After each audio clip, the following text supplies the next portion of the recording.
আপনাদের এলাকায় তো যুবরাজ ভুট্টা তো এবারই প্রথম হয়, এবারই প্রথম। এর আগে তো কখনো লাগানো হয় না? এর আগে আপনারা দেখানো নাই যে এটার বৈশিষ্ট্যটা কেমন, শুনেছেন? না, আমরা শুনছি কিন্তু আমরা কোনোদিন লাগাই দেখিনি যে যুবরাজ ভুট্টা কিরকম হয়। তাতে এবার লাগাইছি, আল্লাহর রহমতে খুবই ভালো। আসসালামু আলাইকুম। ওয়ালাইকুম আসসালাম। ভাই আপনার নামটা বলেন? আমার নাম আলাউদ্দিন, মোহাম্মদ আলাউদ্দিন। বিরাকের হলো যুবরাজ। শতাংশ জমিতে লাগাবেন 3 কেজি ভুট্টা? 44% লাগাবো।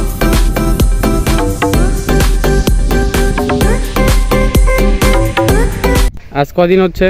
আজকে হলো 10 দিন। আল্লাহর রহমতে খুব ভালোই গজাইছে, শতকরা 95%।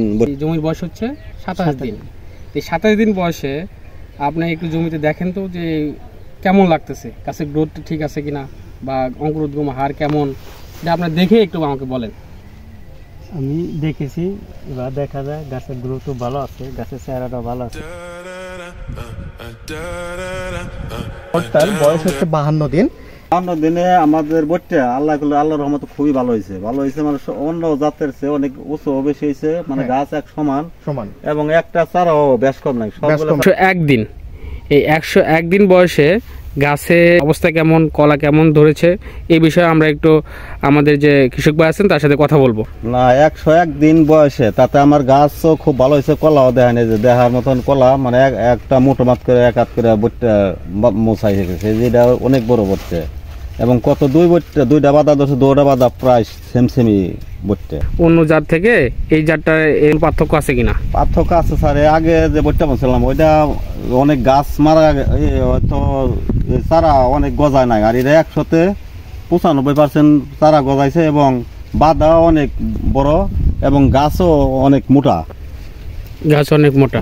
শুনুন, দেখবো যে এখানে 33% কয় মন ভুট্টা আমরা পাইতে পারি। মুখ থেকে শুনেছি এই বছর আপনি প্রথম করলেন, আপনি কেন করলেন এই বছর একটু বলবেন? যুবরাজ আমি বলছি, এই বলছি মাসে ফলন খুব ভালো হয়, এই জন্য আমি বলছি, তার আশা করি এবার আমার অনেক ফলন বেশি হইব। আচ্ছা, মানে মানুষের মুখ থেকে শুনে আপনি এটা উদ্বুদ্ধ হয়ে এই বছর আপনি যুবরাজ করেছেন, বলছেন আপনি, তাই তো? এটাই হলো আপনি মনে করেন যে আপনার হলো মেসেজ। তো আপনি যে করলেন এটাতে আপনি খুশি?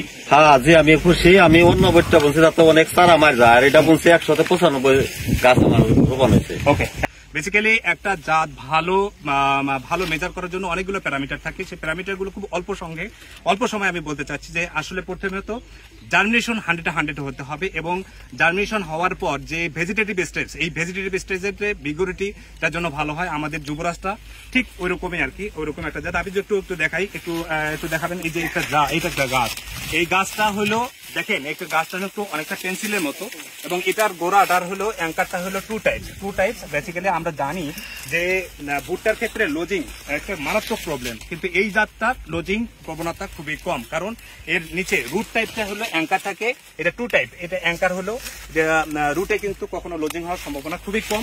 এবং আরেকটা গাছ হলো যে এই যে মোচাটা মাঝামাঝি বরাবর ধরে, যার কারণে এটা স্টাইম টাইপ, এটা লোজিং হয়, এটা কিন্তু হওয়ার সম্ভাবনা খুবই কম, কারণ এই মাঝামাঝি হওয়ার কারণে মোচাটা এখানে হওয়ার কারণে এর শক্তি অনেক বেড়ে যায়, এটা বাতাসে দুলবে রাবারের মতো, কিন্তু ভাঙবে না।